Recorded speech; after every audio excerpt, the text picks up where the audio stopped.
The occupation. The skies above Shanghai darkened as the massive Vex warships entered Earth's atmosphere. These weren't clouds gathering for a storm. They were vessels larger than anything humans had ever constructed. The citizens stopped in their tracks, necks craned upward, mouths agape in collective awe and terror. Traffic halted. Phones raised to record the moment that would change human history forever. Dr. Maya Chen stood on the roof of Shanghai Astronomical Observatory, her knuckles white as she gripped the railing.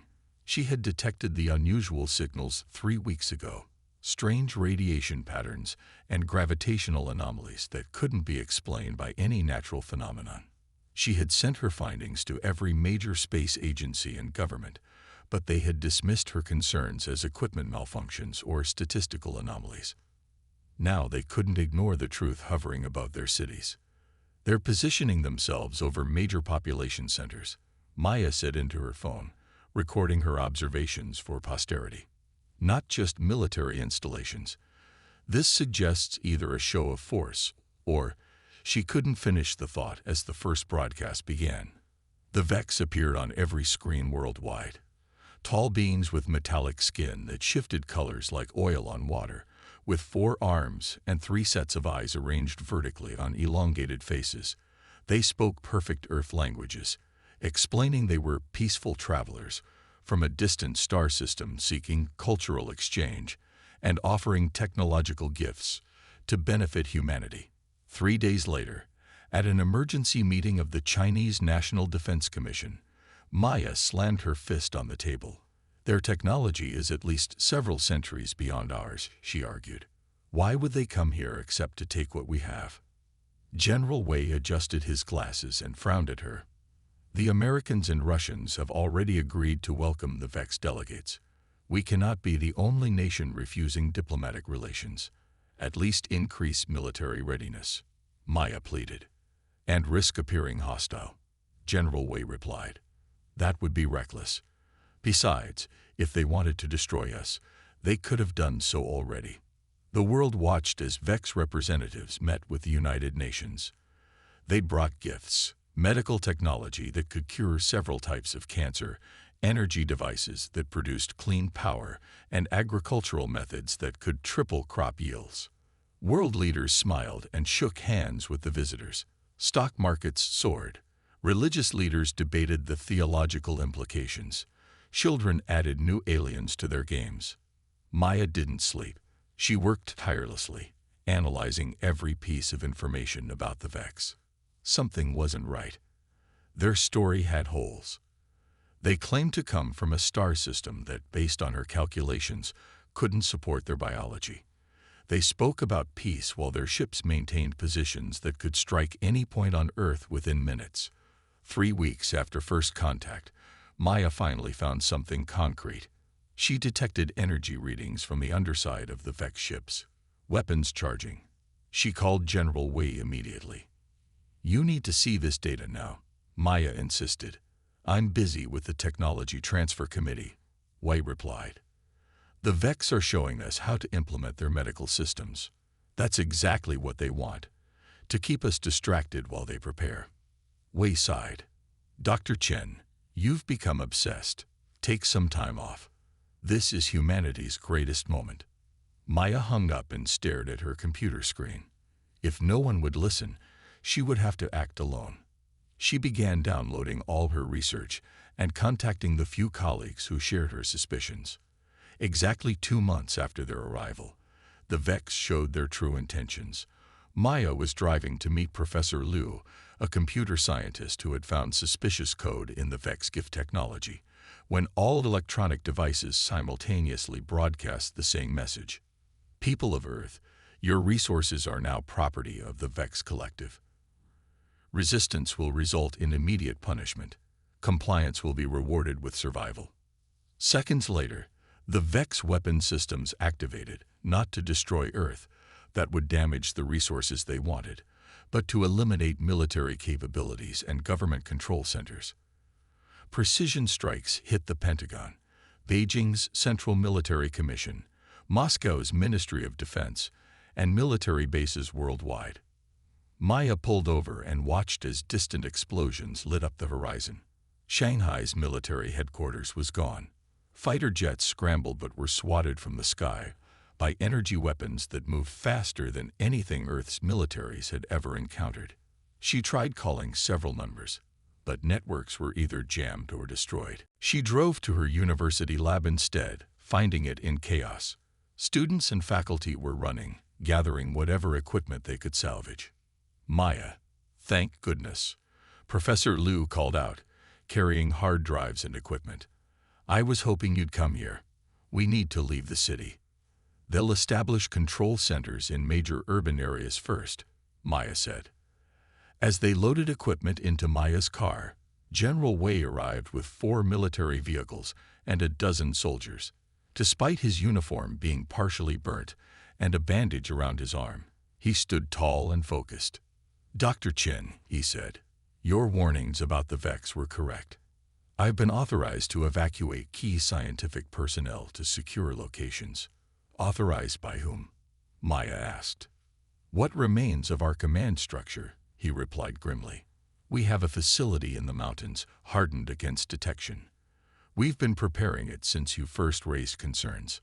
Within hours, their small convoy joined others carrying scientists, engineers, and military specialists. They traveled on back roads, avoiding main highways where Vex ships were landing and deploying ground forces, tall armored beings that moved with frightening speed and precision. Through the car radio, they heard reports of resistance being crushed. The American carrier groups in the Pacific were gone. Europe's coordinated NATO response had failed within hours.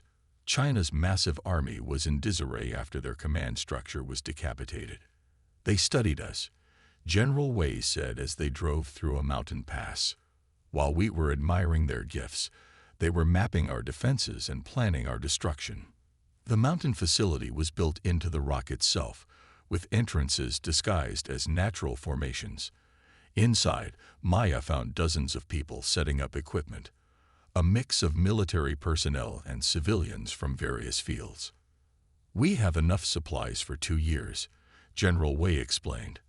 Power generation, water recycling, hydroponic farms. We can sustain about 300 people. What's the plan? Maya asked.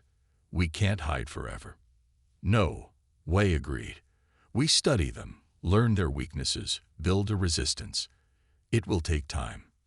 From the communication center, they watched satellite feeds showing Vex ships landing in cities worldwide. Strange structures began to rise, processing centers for Earth's minerals and biological resources. Humans were being registered, sorted, and assigned labor duties. They don't see us as equals, Maya observed. We're just another resource to exploit. Then they've made a fatal mistake, General Wei replied. Because unlike minerals or water, we can fight back. 5 years passed. The resistance grew slowly, gathering intelligence, developing weapons, and establishing a network across the occupied planet. Maya led the scientific division, dedicating every waking hour to understanding Vex technology. The breakthrough came unexpectedly. During a raid on a small Vex outpost, resistance fighters captured something unprecedented. A living Vex soldier, injured but alive. Maya worked for 72 hours straight, studying the alien's biology and neural structure. This changes everything, she announced to the Resistance Leadership Council. The Vex have a fundamental weakness we can exploit. Their neural systems operate on specific electromagnetic frequencies. It's how they communicate with each other and their technology. How does this help us? Asked Colonel Diaz, the commander of resistance forces in the Americas. Maya displayed a holographic model of Vex neural pathways. I can create a targeted disruptor that will scramble their neural functioning. Not kill them, but render them incapable of coordinated action for several hours, long enough for us to strike. To build such a device, we'd need access to their command ship, General Wei said, the one hovering over what used to be Geneva. It coordinates all Vex activities on Earth. Then that's where we go, Maya said simply. Operation Sunburst was planned over the next 6 months. Every resistance cell worldwide was briefed and prepared. They would need a coordinated global uprising to succeed, timed perfectly with the neural disruptor's activation. Captain James Harris, a former British SAS operative who now led the Resistance's most elite strike team, studied the holographic model of the VEX command ship. "We'll need 3 teams," he said. One to reach the central environmental system to deploy Dr. Chen's neural disruptor, one to download their navigational data so we can find their homeworld, and one to provide cover and ensure everyone gets out alive. "Who will lead the mission?" General Wei asked. Maya stood up. "I will. No one else understands the disruptor well enough to deploy it correctly if adjustments are needed." The room fell silent. They all knew what she was volunteering for, likely a one-way mission. "Then I'll lead the extraction team," Captain Harris said.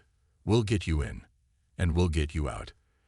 As the Resistance made final preparations, Maya spent her last night before the mission looking at the stars through a small telescope set up at the mountain facility's observation point.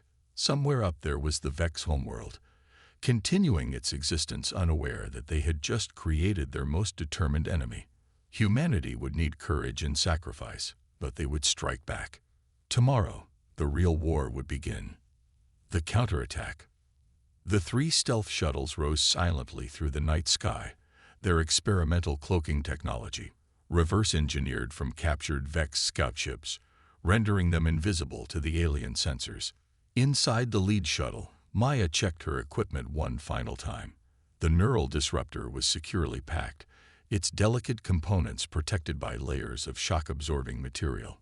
Approaching the command ship, Captain Harris said from the pilot's seat, "Insertion point in 3 minutes." Maya looked around at her team. 6 people, the best the Resistance had to offer. Dr. Kwame Osei, the Ghanaian computer expert who would hack the VEX systems. Sergeant Lin, once China's top special forces operator, now their security lead. The Ivanov twins, Natasha and Mikhail, former Russian aerospace engineers who understood VEX propulsion systems better than anyone. And Captain Harris himself, who had spent 5 years studying VEX tactics and behavior patterns. "Remember," Maya said, "we'll have exactly 45 minutes from breach to extraction. The cloaking technology will fail after that." The shuttle approached the massive VEX command ship, a structure that resembled a metallic octopus, with a central hub and 8 massive arms extending outward. Each arm housed different ship functions, from weapons systems to biological processing centers, where they studied Earth's flora and fauna. "Targeting Maintenance Airlock 7, Harris announced. "Exactly as our intel suggested, it's cycling for routine atmospheric adjustment." The shuttle slipped through the momentarily open airlock, landing silently in a small maintenance bay. The team moved with practiced precision, deploying sensor jammers to create a blind spot in the VEX security network. "Clear for now," Sergeant Lin whispered after scanning the area. "But we have approximately 20 seconds before the automated systems register the anomaly." "Teams split," Harris ordered. "Com check every 5 minutes. Rendezvous at the extraction point in 40 minutes. Maya and Dr. Osei moved toward the Environmental Control Center, following the memorized map from intelligence reports. The VEX command ship was surprisingly organic in its interior design. Corridors that seemed to pulse with a life of their own, lighting that adjusted to mimic circadian rhythms, and an atmosphere slightly richer in nitrogen than Earth standard. They encountered their first VEX guard at an intersection of 2 corridors. The tall, metallic being stood motionless, its 3 sets of eyes scanning methodically. Maya activated a small device on her wrist, which projected the electromagnetic signature of a VEX maintenance drone. The guard's eyes flickered briefly toward them, then away, its programming registering them as authorized. "That won't work twice on the same guard," Osei whispered. "Their systems adapt quickly." They reached the Environmental Control Center with 15 minutes elapsed on their mission clock. The room was vast, filled with bubbling tanks of unknown liquids and atmospheric processing equipment. 2 VEX technicians worked at control panels. "I need 30 seconds to access the main circulation system," Maya said. Osei nodded and activated another device, This one producing a high-frequency sound that the Resistance had discovered was painfully disorienting to Vex sensory systems. The two technicians clutched at their head areas, stumbling away from their posts. Maya worked quickly, attaching the neural disruptor to the central atmospheric processing unit. The device was elegant in its simplicity. Once activated, it would release a carefully calibrated electromagnetic pulse that would spread throughout the ship's air circulation system, disrupting the Vex neural pathways without harming their basic biological functions. "Uploading activation sequence now," she said, fingers flying across the holographic interface she had designed to interact with Vex technology. "The disruptor will activate in precisely 15 minutes. That gives us exactly 30 minutes to get out." Meanwhile, the Ivanov twins had reached the navigational control center. The room was heavily guarded, with 4 Vex soldiers stationed at the entrance. "We can't use the maintenance drone's signature here," Natasha whispered. "The security protocols are different." "Then we use Plan B," Michael replied, removing a small sphere from his pack. He activated it and rolled it toward the guards. The sphere emitted a flash of ultraviolet light, invisible to humans but overwhelming to Vex visual receptors. The guards collapsed, their neural systems temporarily overloaded. The twins rushed into the navigation center, quickly connecting their quantum storage devices to the Vex mainframe. Streams of data, star charts, hyperspace routes, fleet positions began flowing into their systems. "There's more here than we expected," Natasha said excitedly. "Not just navigational data. I'm seeing what looks like." "Michael, these are weaknesses. The Vex are running from something." "Download everything," Michael urged. "We can analyze it later."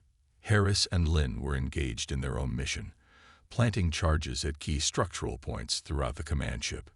Not enough to destroy it, but sufficient to create chaos during their escape. "Charges set in sections 3 through 7, Lynn reported over the comm. "Same for sections 1, 2, and 8, Harris replied. "Moving to extraction point now." As they regrouped at the maintenance bay, alarms began to sound throughout the ship. The Vex had discovered the intrusion. 10 minutes until the disruptor activates," Maya said, checking her timer. "We need to be clear of the ship before then." They boarded their shuttle, but as Harris engaged the engines, a squad of Vex soldiers stormed the maintenance bay, firing energy weapons that scorched the shuttle's hull. "Cloaking system damage," Harris reported grimly. "Will be visible the moment we leave the ship." "We have no choice," Maya replied. "Launch." The shuttle burst from the airlock, immediately taking fire from the command ship's external defense systems. Harris piloted with incredible skill, weaving through the barrage of energy beams. 5 minutes to disruptor activation," Maya announced as the shuttle shuddered under another hit. "The other teams?" Harris asked, hands steady on the controls despite the situation. "Both away and cloaked," Lynn confirmed after checking the tactical display. They made it out before the alarm. The command ship grew smaller behind them as they descended toward Earth's atmosphere, but the Vex weren't giving up. 3 pursuit craft detached from the larger vessel, their sleek forms gaining rapidly. "They'll overtake us before we reach the ground," Harris said. "Everyone, emergency harnesses." He executed a maneuver that should have been impossible, cutting all forward thrust and rotating the shuttle to face their pursuers, then reactivating the engines in a burst that sent them hurtling backward toward Earth while facing their enemies. "What are you doing?" Osi asked, gripping his harness. "Something they won't expect," Harris replied, targeting the lead pursuit craft and firing the shuttle's limited weapons. The shot connected, sending the Vex craft spiraling away. 1 minute to disruptor activation, Maya said. Above them, the massive command ship suddenly lit up with internal explosions. The charges Harris and Lynn had planted were detonating, creating further chaos. 30 seconds. The remaining 2 pursuit craft were closing in, their weapon systems charging. 15 seconds. Harris made one final desperate maneuver, skimming close to the ocean surface, using the planet itself as a shield. 5 seconds. 3, 2, 1. A wave of invisible energy burst from the command ship, spreading in all directions. The effect was immediate and dramatic. The pursuing Vex craft suddenly veered off course, their pilots no longer able to control them properly. One crashed into the ocean, while the other spiraled upward before losing power and falling as well. Across the planet, as the neural disruptor's effect spread through the Vex atmospheric systems and into their suits and technologies, the alien occupiers suddenly found themselves incapacitated, not dead, but unable to coordinate or communicate, their neural systems overwhelmed with conflicting signals. It was the moment the resistance had been waiting for. Around the world, in a coordinated uprising timed precisely with the disruptor's activation, humans emerged from hiding and attacked Vex installations. Military equipment that had been secretly stockpiled for years was deployed. Former soldiers led civilians in assaults on processing centers.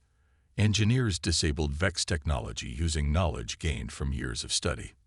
The Vex, unable to coordinate their defense, fell into disarray. Some fought back individually, but without their neural network linking them, they were facing something they had never anticipated. The full, unleashed fury of a humanity that had been pushed to the edge of extinction and was now fighting back with everything they had. Maya's shuttle landed at the Chinese mountain facility, where General Wei was coordinating the global uprising from a command center built deep in the rock. It worked, Maya said as she strode into the room, exhausted but triumphant. The disruptor affected every Vex connected to their neural network. They'll remain disoriented for approximately 6 hours. Wei nodded, his attention on the global tactical display showing resistance forces taking control of key Vex installations worldwide. The Ivanovs recovered their navigational data, Maya continued. But they found something else too. The Vex aren't the apex predators we thought they were. They're running from something. Something that terrifies even them. One enemy at a time, Dr. Chen, Wei replied. First, we take back our planet. Then we can worry about what lurks beyond. Within 24 hours, humanity had reclaimed most major cities. The Vex, their neural capabilities still impaired, were rounded up and contained. Their ships, including the command vessel, were secured by resistance engineers who immediately began the process of understanding and adapting the alien technology. 1 week later, Maya stood on the observation deck of what had been the Vex command ship, now renamed the HSV Phoenix. Below, Earth was beginning to recover. The alien processing centers were being dismantled, their materials repurposed for reconstruction. What now? Captain Harris asked, joining her at the viewport. Maya handed him a data tablet showing star charts recovered from the Vex navigational systems. Now we prepare. The Vex weren't conquerors by nature. They were refugees, running from something they called the Silence. According to these records, they'd been fleeing across the galaxy for centuries, conquering worlds to use as buffers against whatever's pursuing them. Harris studied the charts, his expression growing serious. And now that we've defeated the Vex, we may have inherited their enemy, Maya finished. But unlike the Vex, we won't run, and we won't sacrifice other species to save ourselves. Humanity found its strength in the darkest hour. We'll be ready for whatever comes next. As the Phoenix's engines hummed to life, preparing for humanity's first intentional journey beyond their solar system, Maya looked back at Earth, a blue marble suspended in the black void, now free again. The Vex had underestimated human resilience, creativity, and determination. It was a mistake their pursuers would hopefully not repeat. In the command center of the Phoenix, a team of international scientists and military personnel worked together, preparing for the next chapter in human history. The stars were no longer just points of light to wonder at. They were destinations, possibilities, and perhaps threats. Humanity had struck back against their first cosmic adversary. They would not be caught unprepared again.